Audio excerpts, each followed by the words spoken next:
G5 news speed news కి స్వాగతం.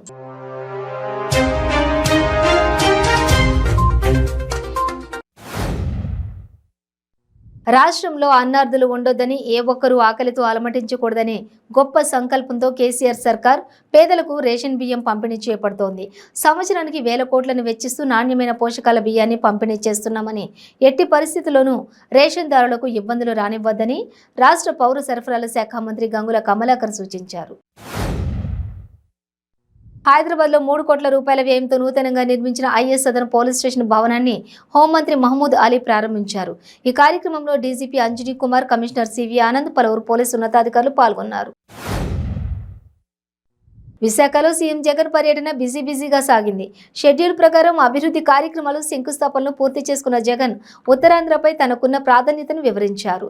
అయితే నియోజకవర్గాల వారీగా జరిగిన అభివృద్ధి కార్యక్రమాల్లో భాగంగా స్థానిక టీడీపీ ఎమ్మెల్యేలు ప్రాధాన్యతపై చర్చ జరిగింది.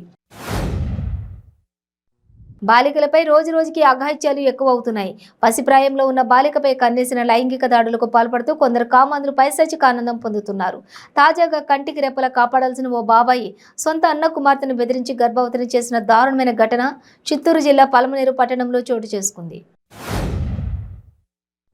ఇతర రాష్ట్రాల నుండి అక్రమంగా మద్యం తెచ్చి హైదరాబాద్లో పలు ప్రాంతాల్లో విక్రయిస్తున్నారన్న సమాచారంతో మేడ్చల్, కుత్బుల్లాపూర్ ఎక్సైజ్ పోలీసులు తనిఖీలు నిర్వహించారు. ఈ నేపథ్యంలో అక్రమ మద్యం సరఫరా చేస్తున్న 7గురిని అరెస్ట్ చేశారు. మరో 3 పరారీలో ఉన్నట్లు గుర్తించారు. రాష్ట్ర వ్యాప్తంగా పంచాయతీ కార్యదర్శులను రెగ్యులరైజ్ చేయాలని, అవుట్సోర్సింగ్ పంచాయతీ కార్యదర్శులను జూనియర్ కార్యదర్శులుగా గుర్తించాలని 14 రోజులు జరుగుతున్న పంచాయతీ కార్యదర్శి శాంతియుత సమ్మెను యాదాద్రి భువనగిరి జిల్లా చౌటుప్పల్ మండలంలో వినూత్న నిరసన తెలిపారు. హైదరాబాద్ మాసబ్ ట్యాంకు దగ్గరున్న హయ్యర్ ఎడ్యుకేషన్ కౌన్సిల్ దగ్గర ఏబీవీపీ నేతలు ధర్నాకు దిగారు. శ్రీనిధి, గురునానక్ యూనివర్సిటీ గుర్తింపు రద్దు చేయాలని డిమాండ్ చేశారు. అర్హత లేకుండా అడ్మిషన్స్ తీసుకుంటూ యూనివర్సిటీకి ఉండవలసిన నిబంధనలకు విరుద్ధంగా వ్యవహరిస్తున్నారని ఆరోపించారు. వైసీపీ ప్రభుత్వం మక్కా వెళ్లే హాజ్ యాత్రికులకు 85,000 రూపాయలు విమాన ఛార్జీలు పెంచారని, ధరలు వెంటనే తగ్గించాలని కుప్పం పట్టణంలో తెలుగుదేశం పార్టీ ఆధ్వర్యంలో ఎన్టీఆర్ విగ్రహం వద్ద ముస్లిం మైనారిటీలు నిరసన కార్యక్రమం చేపట్టారు. హాజ్ యాత్రికులకు వైసీపీ ప్రభుత్వంలో అన్యాయం జరిగిందని కుప్పం నియోజకవర్గం టీడీపీ మైనారిటీ విభాగం అధ్యక్షులు జాకీర్ ఆగ్రహం వ్యక్తం చేశారు. తిరుమల శ్రీవారిని హీరోయిన్ అనన్య, ఏపీ మంత్రి ఉషాశ్రీ చరణ్ దర్శించుకున్నారు. ఉదయం స్వామివారి నైవేద్య విరామ సమయంలో అనన్య స్వామివారి సేవలో పాల్గొని మొక్కులు చెల్లించుకున్నారు. శ్రీ వెంకటేశ్వర స్వామివారి నిజరూప దర్శనం చేసుకోవడం అదృష్టంగా భావిస్తున్నట్లు చెప్పారు.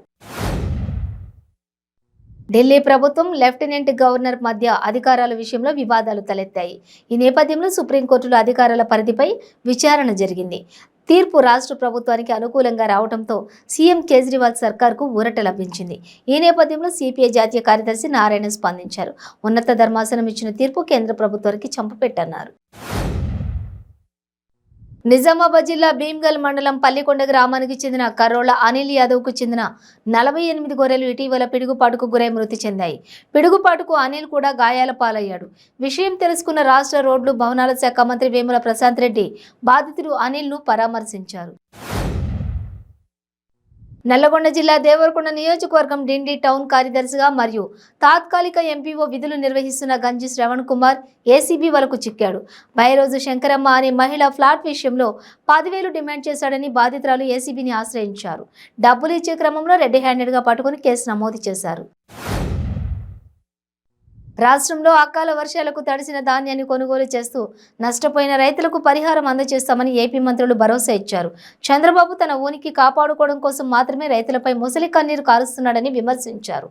రైతుల నుంచి ఎలాంటి రుసుము లేకుండా మిల్లర్లు ధాన్యం తీసుకోవాలని, లేదంటే చర్యలు తీసుకుంటామని ఏపీ మంత్రులు హెచ్చరించారు.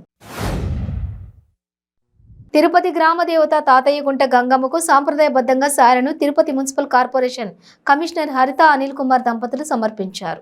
ఈ సందర్భంగా ఎమ్మెల్యే భూమన కరుణాకర్ రెడ్డి మాట్లాడుతూ గంగమ్మ జాతరలో ప్రతి ఒక్కరూ అత్యంత భక్తి శ్రద్ధలతో పాల్గొంటున్నారని అన్నారు. రంగారెడ్డి జిల్లా రాజేంద్రనగర్, శంషాబాద్లోని పలు ప్రాంతాల్లో భారీ వర్షం కురిసింది. ఈదురుగాలులకు చెట్లు, విద్యుత్ తీగలు తెగిపడ్డాయి. రాజేంద్రనగర్ వ్యవసాయ విశ్వవిద్యాలయంతో పాటు శంషాబాద్ సమీపంలోని మామిడిపల్లి రోడ్లో ఈదురుగాలులకు చెట్లు, విద్యుత్ తీగలు తెగిపోయాయి. విశ్వవిద్యాలయంలోని ప్రధాన దారిలో చెట్లు పడుతున్నప్పుడు జనసంచారం లేకపోవడంతో ముప్పు తప్పింది. సంగారెడ్డిలో ముఖ్యమంత్రి కేసీఆర్ కు వ్యతిరేకంగా వెలిసిన ఫ్లెక్సీలు కలకలం సృష్టించాయి. సీఎం కేసీఆర్ కి వ్యతిరేకంగా బీజేపీ నేతలు ఫ్లెక్సీ ఏర్పాటు చేశారు. నిరుద్యోగుల ఆత్మహత్యలకు ప్రథమ ముద్దాయి అంటూ ఫ్లెక్సీ ఏర్పాటు చేసి 3 ఉరితాళ్లు పెట్టారు. అభివృద్ధి సంక్షేమం రెండు కళ్ళులాగా ముఖ్యమంత్రి జగన్మోహన్ రెడ్డి పాలన సాగిస్తున్నారని, వైసీపీ ప్రభుత్వం వచ్చిన తర్వాత రాష్ట్రంలో మొట్టమొదటి రైతు బజార్ గూడూరు పట్టణంలో నిర్మాణ పనులు పూర్తయ్యాయని, త్వరలో ప్రజలకి అందుబాటులోకి తీసుకుని వస్తామని గూడూరు ఎమ్మెల్యే వరప్రసాద్ వెల్లడించారు. జనసేన అధినేత పవన్ కళ్యాణ్ పై మంత్రి కాకాని గోవర్ధన్ రెడ్డి మండిపడ్డారు. పవన్ కళ్యాణ్ కు 10 పంటలు చూపిస్తే అందులో 5 పంటల గురించి గుర్తించడం తెలియదని విమర్శించారు. మంత్రి కాకాని గోవర్ధన్ రెడ్డి పంటలు ఎలా పండిస్తారో కూడా పవన్ కు తెలియదని ఆయన వ్యాఖ్యానించారు.